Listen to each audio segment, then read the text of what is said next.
ఏమైంది? కొక్కుందో. తాతయ్య వచ్చి మోటార్ వేసుకుని కడుపు.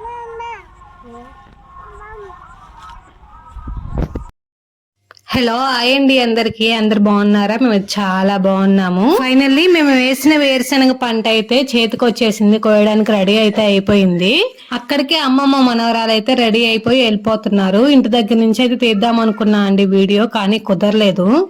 మేము ఏప్రిల్ 20వ తారీఖు అయితే వేరుశెనగ గింజలు అయితే చల్లాము. ఇప్పటికైతే 3 months కంప్లీట్ అయిపోయింది. ఈ పంట కూడా అంతే అంటే 3 months కి అయితే పండేస్తుందని చెప్పేసి ఈ సమ్మర్ గ్యాప్ లో అయితే వేశారు మా అమ్మ వాళ్ళు. ఇవి మేమైతే ఏం అమ్ముకోవడానికి మార్కెట్ లో వేయడానికి అలా అయితే ఏం పండించలేదు, కేవలం ఇంట్లోకనే పండించాము.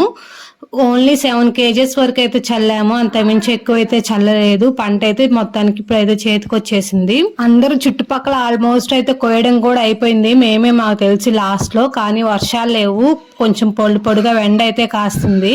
కోయడానికి అయితే చాలా ఫ్రీగా ఉంది. అదే వర్షంలో కొయ్యాలి అంటే చీదర కాయలు కూడా అయితే బాగోవు. కంప్లీట్ గా మేము వేరుశెనగ పీకే టయానికి అయితే వర్షాలు అయితే ఆగిపోయాయి, ఎండ అయితే కాయడం స్టార్ట్ అయింది.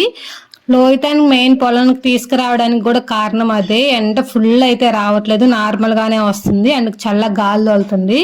మేము 10ంటికి వస్తే 12 వరకు చేలోనే ఉందండి ఆడుకుంటూ. ఇంటికి వెళ్ళాలని అయితే అస్సలు అడగలేదు. ఇక్కడ బెండ చెట్లు ఉన్నాయి కదా, బెండకాయలు కోసిస్తే కాస్త తింటా అవి తింటా అయితే ఆడుకుంటా ఉంది.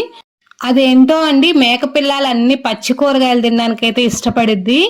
ఇంటి దగ్గర ఒక బెండ చెట్టు అండ్ దొండ చెట్లు వేసుకుంటే లోహితాకి ఇంకోర చేయాల్సిన పనికోలేదని నాకైతే అప్పుడు అనిపించింది. మాకు ఇక్కడ వెనక ఒకటి బెండ చెట్టు పెద్దది ఉంటే రోజు ఖచ్చితంగా వెళ్ళి 1-2 కాయలు అయితే తినే వస్తుంది. అండ్ చాలా మంది అయితే కమెంట్ పెడుతున్నారండి, అక్క నువ్వేం పని చేయవా, అంతా మీ అమ్మే చేస్తుందా అనేసి.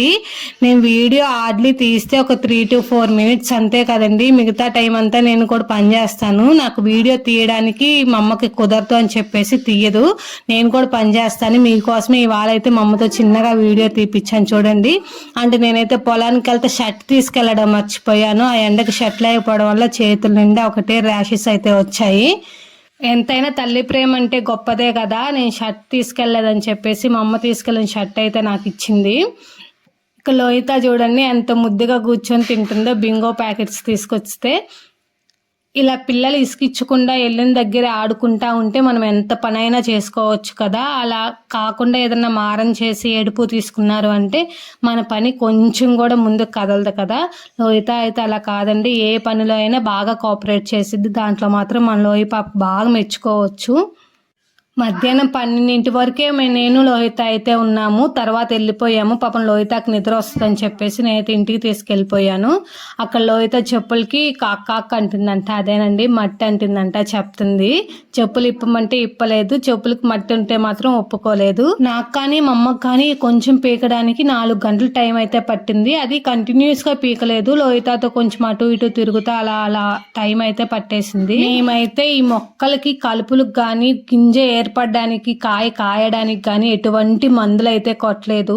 చూడండి నేనైతే ఇదిగోండి షర్ట్ మళ్ళీ నాకు మమ్మీ ఇచ్చింది. పాపం చేతులంతా జలస్తున్నాయని చెప్పేసి తల్లి ప్రేమ అంటే ఇదే కాబోలు అనిపించింది నాకైతే. నేను కూడా పని చేస్తున్నానని చెప్పి మీకు చూపించడానికి ఈ క్లిప్ అయితే యాడ్ చేశాను. మా నాన్న అయితే వచ్చాడండి, ఇంటికైతే బయలుదేరిపోయాము. దీనికి కంటిన్యూస్ లాగ్ అయితే నేను మళ్ళీ పెడతాను, తప్పకుండా అయితే చూడండి. ఇంతేనే, ఇంతకీ బాయ్ అందరికీ.